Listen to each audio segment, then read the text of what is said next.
4 flowering plant വരുന്ന ഒരു combo നമുക്കിന്ന് പരിചയപ്പെടാം. വളരെ റേറ്റ് കുറവാണ്. ഓണം ഓഫറിന് നമ്മൾ കൊടുക്കുന്നത്. അന്നേരം ഇതാണ് കോംബോയിലെ ഒന്നാമത്തെ പ്ലാന്റ്. വൈറ്റ് കളറിലുള്ള സീഡിൽ നിന്ന് പ്ലാന്റ് കിട്ടുന്ന ഒരു സിംഗിൾ പെറ്റൽ വാട്ടർ ലില്ലി. ഈ സെയിം സൈസ് പ്ലാന്റ്. അടുത്തത് ദാണ്ട് ഈ ഒരു ബ്ലൂ കളർ ഷെയ്ഡ് വരുന്ന രണ്ടാമത്തെ വാട്ടർ ലില്ലി. ഇതും സീഡ് വീണിട്ട് പ്ലാന്റ് കിട്ടുന്ന ഒരു വെറൈറ്റിയാണ്.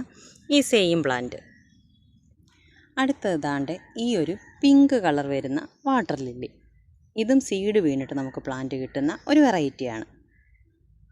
അടുത്തത് ഇസ്ലാമൊറാഡോ എന്ന് പറയുന്ന ദാണ്ട് ഈ ഒരു വാട്ടർ ലില്ലി. ഇത് ലീഫിൽ നിന്ന് പ്ലാന്റ് കിട്ടുന്ന ഒരു വെറൈറ്റിയാണ് കേട്ടോ. അന്നേരം ദാണ്ട് ഈ 4 ഫ്ലവറിംഗ് പ്ലാന്റിൻ്റെ കോംബോ പ്രൈസ് വരുന്നത് 240+ CC ആണ് കേട്ടോ. സിംഗിൾ പ്ലാന്റായിട്ട് തരത്തില്ല, കോംബോ ആയിട്ട് വാങ്ങിക്കണം. അന്നേരം 240+ കൊറിയർ ചാർജാണ് നമ്മുടെ കോംബോ പ്രൈസ് വരുന്നത്. വളരെ റേറ്റ് കുറവാണ് കേട്ടോ. അന്നേരം വേണ്ടവർ സ്ക്രീനിൽ കാണുന്ന വാട്സപ്പ് നമ്പറിൽ മെസ്സേജ് ഇട്ടിരുന്നാൽ മതി.